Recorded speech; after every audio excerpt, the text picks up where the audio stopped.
Hi, my name is Jen. This is my son, Ryan. I've officially been at Precious Life a little over 2 years now. My son just turned 2, so we're in our final exit process. I originally came here because I had nowhere else to go, and Precious Life gave me everything that I needed to be able to move on successfully and happy with my new son. It's been a blast. I've enjoyed my stay here. I've learned a lot. I've gained a lot. I am now in a position to give a lot. So it's my time, and I'm so grateful that I had the support of Precious Life to get me here. So. My name is Teresa Sherrin, and my husband Don and I started Precious Life Shelter. When our children were in school, my daughter's 8th grade teacher challenged my husband and I. Because of the challenge, we had been on the board for the Life Centers in Santa Ana, and they had the young lady who was being thrown out of her foster home because she aged out at 18, and they wouldn't want to keep her any longer, and they said, okay, she needs a place to go, and that was the first girl. We were bringing one woman into our home at a time to help her in a crisis pregnancy. It got to the point where we had one woman, and then we had 2 women, and then when the county called us and said we needed to take a 3rd woman because they had no place to put her, we realized that there was a bigger need than what we could do in our home. And that's when we reached out to the community and said, continue to help us. And it was basically founded in the church. From the standpoint, it was my friends from church that came forward and were our first board members and the first people, actually digging in the yard to make things happen and putting up the wallboard and that sort of thing. So it was church involvement. We didn't do it by ourselves. Community and neighbors came forward and helped us raise the funds for the down payment for the first building. I found out I was pregnant and I was still on drugs, really hopeless. A homeless agency. And they said they had a bed available, and ended up here. And that just, that was a start of how different this shelter, was. It was welcoming. I'll do whatever, give me a bed, that's it, that's all, It's not an ordinary shelter, I got a bed. They went upstairs, and it was an emergency shelter. That's what it was called. And I had my closet and my own drawers. That's all I wanted. I had like the best sleep. The best sleep. I slept for like the whole night through. It was just really comfortable.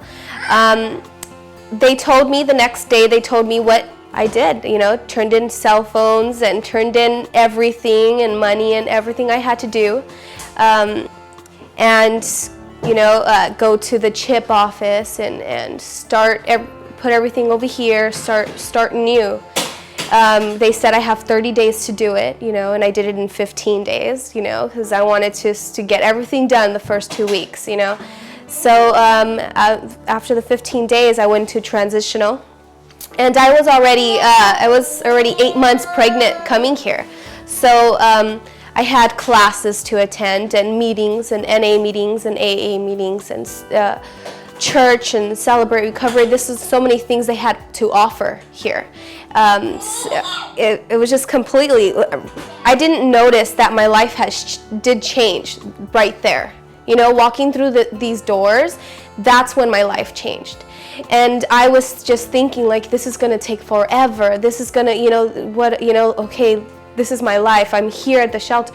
And when it was about a minute ago that my life has changed. I have my girls with me now, and the littlest things to me are like the priceless. Me playing with coming home from work, being responsible, and coming home to cook them dinner and play a board game, that to me, that's my life, and that's all I want, that's all I want. Our main goal is for them to have no crisis, be self-sufficient, and have a loving family, and to know what it is to love their baby. One of the things I hadn't mentioned is most of the women we help were not raised in a loving family. They need to learn how to love their baby. They don't know how to bond. They don't know how to pass on that love that I experienced in my home, my husband experienced in his home.